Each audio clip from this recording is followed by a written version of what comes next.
خدایا خود را بشناسم.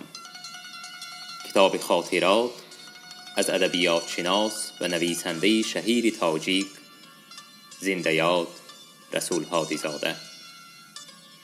تهیه و صدا رامین هادی زاده.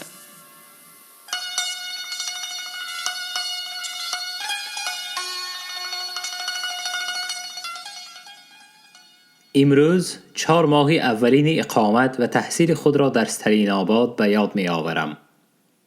با وجود ناهمواری زندگی، دشواری‌های عادت کردن به محیط شهر و انس گرفتن با آدمان نو، تدریجاً به کار با سرگرمی فرو می رفتم. از همسالان و اهل علم و ادب آشنا و رفیق پیدا می کردم.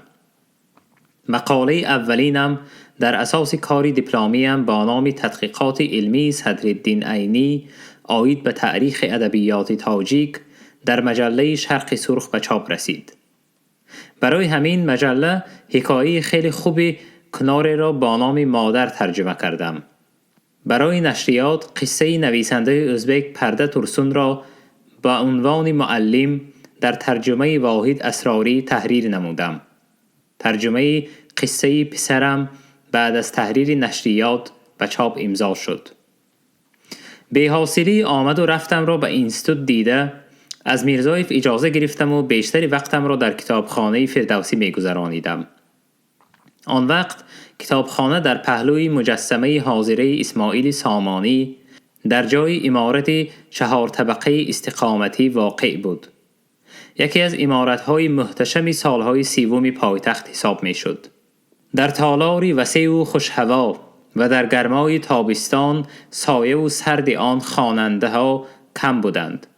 مدیر شعبه مظفره قاسموه زنی باسواد و خوش صورت و خوش سیرتی بود، از نسل زنهای جوان سالهای 30 که از مکتب و معارف نو بهره گرفته به خدمت جامعه راه یافته بودند. پدر او عبدالله جان خالق زاده از روشنفکران سمرقند بود و کتاب دوست و کتاب بازی گذرا نیز بود. کتاب‌های نادر را جمع نموده و کتابخانه‌های تاشکند و سمرقند می سپرد. بعد از آن که پسری وی غنی عبدالله و رشید عبدالله ساکن استالین آباد شدند و دخترش مظفره با دامادش قاسموف نیز به این شهر آمدند، آمد و رفت عبدالله جانکه به استالین آباد بیشتر شد. در این سفرها از سمرقند بسیار دستنویس‌های پرقیمت را برای کتابخانه شهر می آورد. در ترور سال 1937 عبدالله جان خالق زاده و پسرهایش غنی و رشید عبدالله حبس شدند. دامادهایش معروف رسولی و قاسموف نیز به محبس انکوده افتادند. همه آنها به قتل رسیدند و فقط غنی عبدالله از چنگال اجل رهایی یافته بعد از 10 سال به وطن بازگشت. مظفره خانم با یک پسر و 2 دختر می ماند. در کتابخانه کار می کند و بچه های خردسالش را کلان می کند. 20 سال آخر زندگیش با ما همسایه بود و به نفقه برآمده با پسر و کیلینش زندگی می کرد. تا آخر عمر 1897-1992 زنی ستاره گرم و خندان روی بود.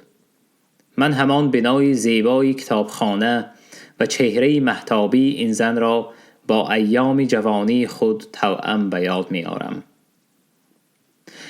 در آخر تالار کلان قرائتی کتابخانه در حجره نچندان کلان مدیر دستنویس‌های شرقی می نشست. این مرد میان سال با وجاهت یهودی روتبرگ نام داشت و به زبان فارسی تاجیکی خوب حرف می زد. او زود مرا با کاتالوگ دستنویس‌های فارسی و کتاب‌های چاپی ادبیات کلاسیکی آشنا کرد و چند روز و ماه‌ها با شوق تمام نام کتاب‌ها را یک به یک دیده برآمدم و چندین دستنویس‌های جالب را از نظر گذرانیدم. آن وقتها میل آن داشتم که غزلیات جامی را موضوع رساله نامزدی انتخاب کنم. بنابراین کلیات جامی را چند روز به دقت خوانده برآمدم. گنجینه دستنویس‌های کتابخانه فردوسی خیلی بای بود. من که با گنجینه دستنویس‌های تاشکند آشنایی داشتم، به نظرم چنین رسید که از جهت مقدار و ارزش تاریخی دست‌نویس‌های این کتابخانه شاید در جای دوم باشد. آموزش و فهرست‌سازی دست‌نویس‌های گنجینه حالا شروع نشده بود. سال 1954 تمام ذخیره دست‌نویس‌های کتابخانه به اختیار اکادمیا گذشت. در اکادمیا آموزش دست‌نویس‌ها به طرز علمی به راه مانده شد و فهرست‌های مرتب و علمی نسخه‌های خطی از چاپ برآمدند.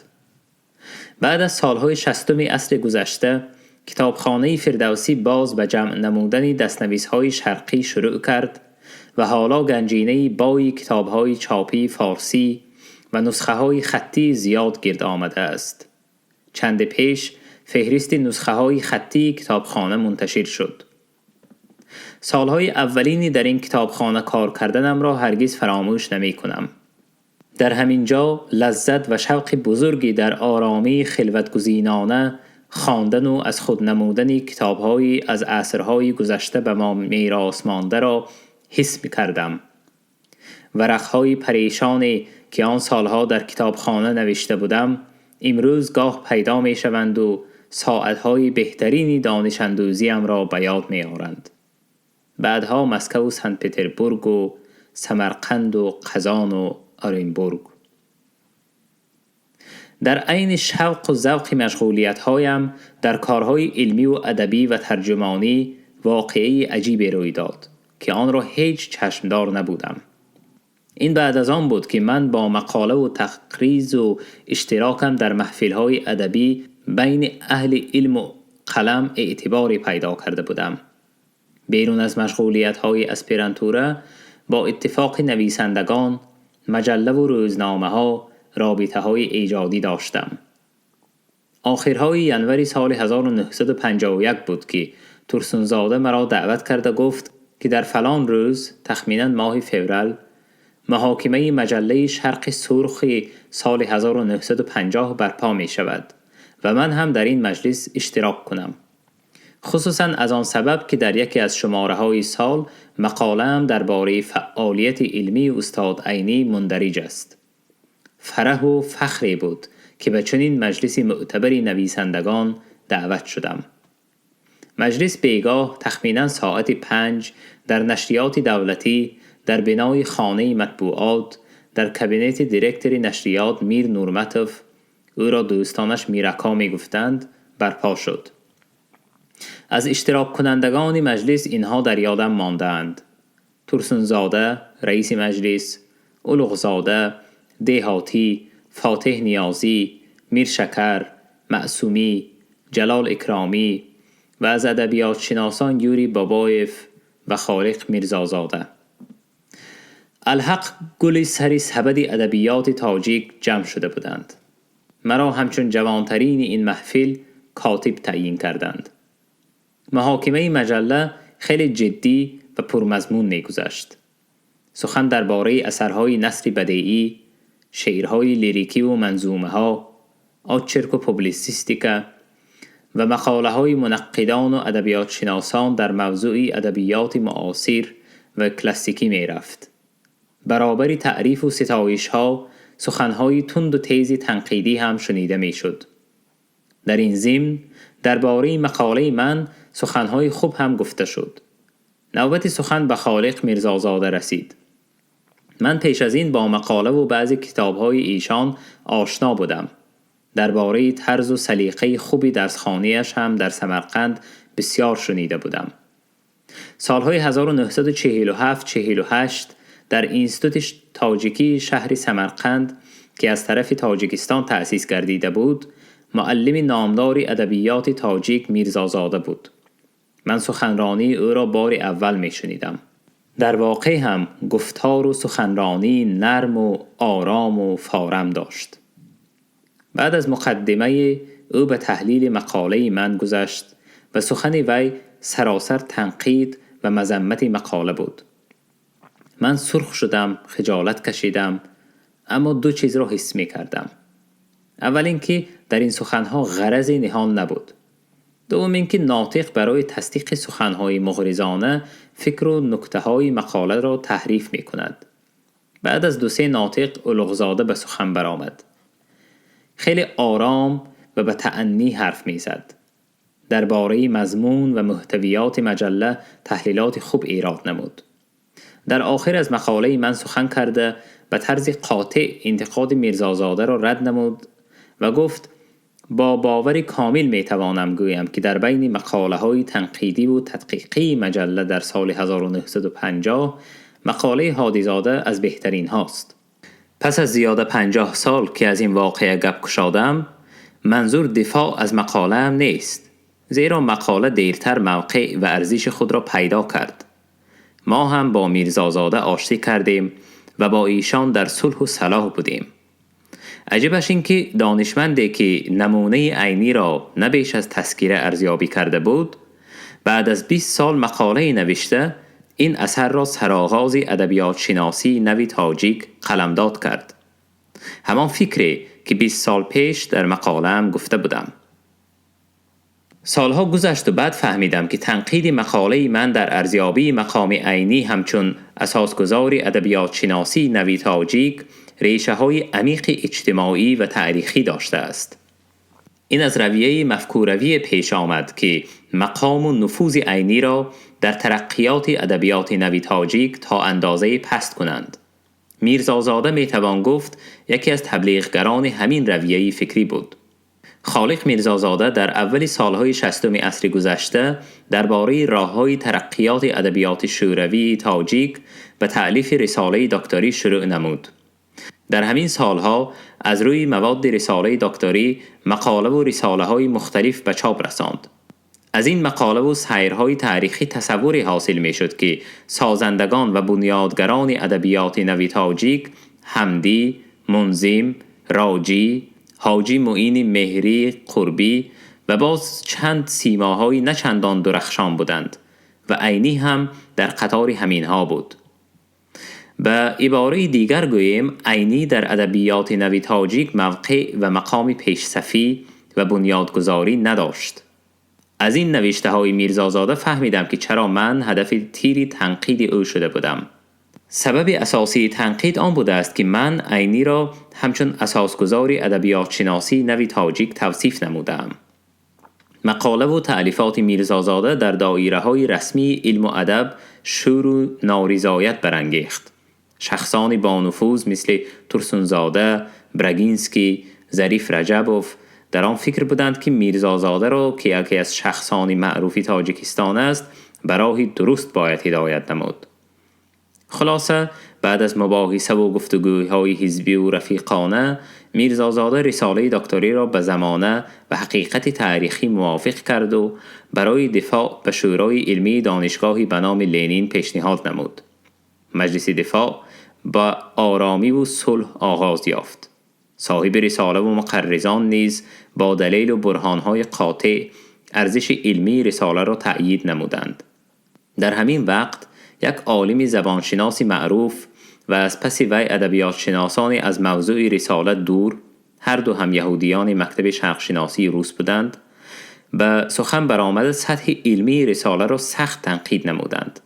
هر دوی آنها از آشنایان من بودند و من حس کردم که آنها به تحریک کدام یک بدخواهی صاحب رساله این کار را می کنند. عجیبش این بود که کسی در ردیه آنها برآمد نمی کند. من دیگر طاقت نکرده به سخن برآمدم و دلیل‌های بیبون آنها را سخت رد کردم. از منبر فرآمده پهلوی میرزازاده نشستم. میرزازاده با آواز لرزانی پست گفت: تشکر، من گمان کردم شما هم از گروه مخالفان من هستید. در جواب چیزی نگفتم و از همین لحظه من و میرزازاده به قول معروف جوره شدیم. وقتی که به دوشنبه آمدم 3 شخص شناخته بودند که ستونهای علم ادبیات شناسی تاجیک محسوب می شدند. عبدالغنی میرزایف 1908-1976 که فاکولته شرق شناسی پتربورگ را ختم کرده اصول کارهای علمی وی در پیروی شرق شناسی روس تشکل یافته بود. از سالهای فعالیت روزنامه‌نگاریش با باباجان غفوروف دوست بود. بعد از به سری قدرت آمدن غفوروف با میرزایف همکاری علمی داشت و او را در موردهای موافق جانبداری هم می نمود. شریف جان حسین زاده 1907-1987 در باکو و در فاکولته شرقی سالهای سیوم تاشکند تعلیم گرفته بود. خالق میرزازاده 1911-1992 فاکولته فیلولوژی دانشگاه دولتی سمرقند را ختم نموده بود. هر یکی آنها از اولی سالهای سیوم عصر گذشته در ساحه تحقیق مسئله‌های تاریخ ادبیات تاجیک و تربیه کادرهای جوان خدمت‌های شایسته کردند. اما در بین آنها سازگاری و همفکری علمی گفتن ممکن است وجود نداشت و این در متحد نمودن قوه‌های علمی ادبیات شناسی خلل وارد می‌کرد. با وجود این شاگردان تربیه نموده این ادبیات شناسان بین خود متفق و متحد بودند. از 3 تن بزرگان ما از میرزازاده گاهی حادثه صادر می شد که چند وقت در اطراف نام و عمل ایشان گفتگوهای نچندان گوارا برپا می گردید. چنانچه در سالهای نو و دوشنبه آمدنم از میرزازاده کتابی به طبع رسید. مجموعه مواد از تاریخ ادبیات فارس و تاجیک برای دانشجویان تحصیل غایبانه. مؤلف از اسناد و افکار بسیار مؤلفان به آنکه به آنها اشاره یا استناد کند استفاده نموده است. بعد از چاپ این کتاب را نه تنها تنقید کردند بلکه در اطراف آن شور و غوغایی برپا نموده اثر را همچون نتیجه سرقت قریب بود از استفاده برگیرند. بار دیگر منتخبات حافظ با نام میرزازاده چاپ شد. در این کتاب شعر حافظ به الفبای امروزی تاجیک پر از خطا و غلطهای فاحش و شرح لغتهای پاورقی به موافقت به معنی ابیات درج گردیده بود. دیهاتی در انتقاد این کتاب مقاله نوشته در انجمن نویسندگان نیز سخت تنقید کرد. چنین آثار و شتاب زدگی و سهلنگاری در تألیفات این دانشمند پرکار متاسفانه کم نبود. میرزازاده ساکن باغات روانکی سمرقند و شاگرد معلم و زبانشناس معروف بهرام حاجی زاده بود. همان حاجی زاده‌ای که بعدها در اینستیتوت پداگوژی استالین‌آباد معلم و مؤلف کتاب درسی نحو تاجیکی بود. میرزازاده از ایام جوانی تا مرحله پیری در دوشنبه بود و تمام عمر خود را وقف تربیه جوانان عرصه ادبیات نمود. و جز عالمان، شاعر و نویسندگان بسیار مثل لایق شیرعلی، مستان شیرعلی، عبید رجب، عبدالحمید صمدوف، میرزازاده را استاد خود می دانند. میرزازاده وطن خود سمرقند را دوست می داشت. روانک باغات خوشهوای نامدار را از یاد نمی برآورد. در فاکولته تاجیکی دانشگاه سمرقند در وقتهای معین درس می گفت. سالهای آخر در باغ میراثیش عمارت بنا کرد که سالهای پایان عمرش را در همان جا گذراند. نهایت به سمرقند کوچید. این میل و خواهش خود وی بود. این نه از خاطر رنجیدن نه دردمندی از قدر ناشناسی اطرافیان بود، چنانکه ولی صمد در مقاله به اصطلاح پر اضطرابش خوانندگان را به گمراهی انداخته بود. در اولی سال 1992 با تشبث این جانب در سمرقند 125 سالگی عجزی تجلیل گردید.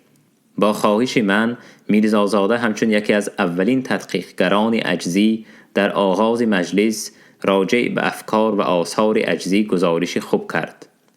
این آخرین ملاقات من با میرزازاده بود.